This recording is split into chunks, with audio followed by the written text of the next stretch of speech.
Jesus is a friend of sinners. That's a good thing, isn't it? Obviously, because all have sinned and come short of the glory of God. We are all sinners. And therefore, the fact that Jesus is a friend of sinners is good news for everybody. However, the Pharisees in the times of Jesus did not really see it as a positive thing. They used it in a sense to discredit him, that he wasn't hanging out with the righteous folks, the religious folks. He was hanging out with tax collectors and sinners. I want to read a passage here out of Matthew. It's in chapter 11, verses 18 and 19. Jesus says, John came neither eating nor drinking, and they say he has a demon. The Son of Man came eating and drinking, and they say, look, a glutton and a winebibber, a friend of tax collectors and sinners. But wisdom is justified by her children.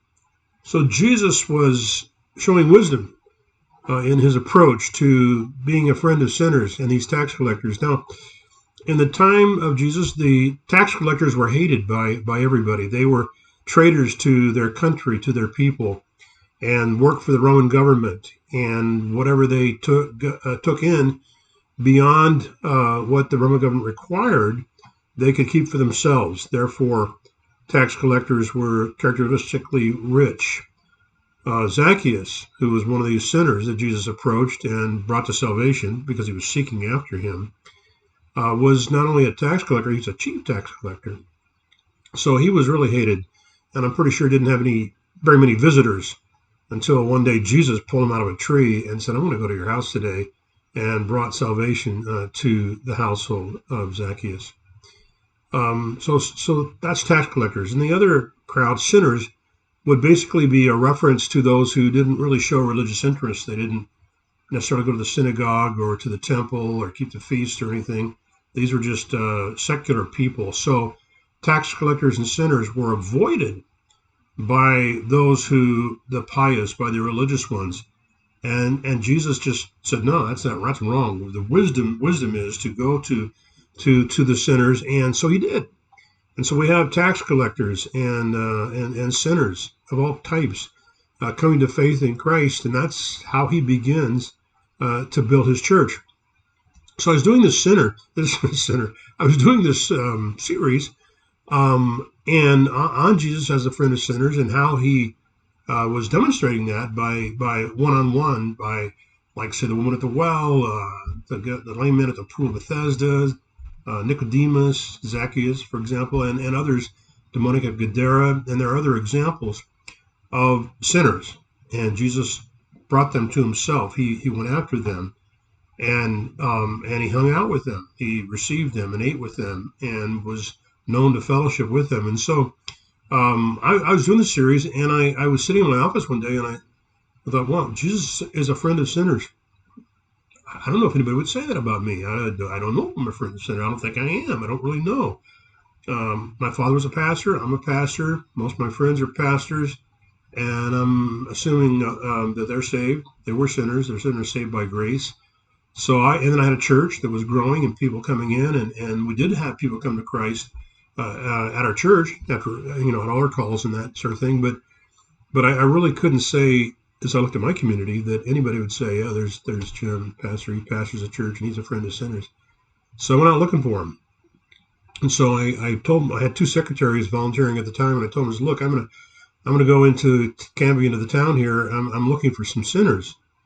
And they looked at me and they said, okay, pastor, how long do you think that'll take? This is before the day of cell phones and everything, right? So I said, well, I'm not sure. I don't know. I've never really done this. So I'm going to go to town. Now, we had two people in the church that owned businesses. One was like a donut shop and had ice cream in that, and the other had a health food store. And I thought, well, I got to choose one of these to hang out in and find sinners. So guess what? I went to the donut shop, and I figured probably more sinners there than those that were eating healthily through the other store. So I went and I told the owners, part of our church, I said, look, I'm going to sit over here. I'm with my donut and coffee, and you only have a couple of tables, and so if you can direct somebody my way, that'd be cool. So tell them I won't bite or whatever. So I began to meet people. At the same time, I had three ladies in the church whose husbands were not really serving the Lord at the time. And I thought, well, there could be some potential sinners. So I got their names, their numbers. I went to places where they worked and began to develop a relationship with them. And eventually, all three of them recommitted their lives to the Lord, or at least started to be a part of the fellowship. So wherever they were in their spiritual walk, I don't quite remember. I'm not sure. In any event, I'd go to football games because we had one of the leading football teams. I think we were number 2 in the whole state, and one of their key players was in our church, the captain. And so I'd go to the games. My daughter, our oldest daughter Karen, played in the marching band. So I would meet people in that context, the guy at the post office and others, and they began to see me around town, and they would say hi to me.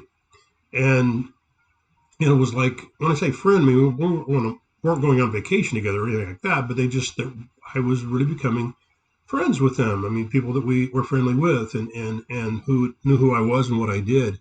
And it gave opportunity for talking about the Lord. And in any event, I became a friend of sinners. And I thought, if you want to ask the question, what would Jesus do? Well, he would be a friend of sinners. And so I think we have to figure out a way to do that in our own context. And I believe that Jesus would be delighted if he could look at us and say, hey, there's a friend of sinners. He's like me.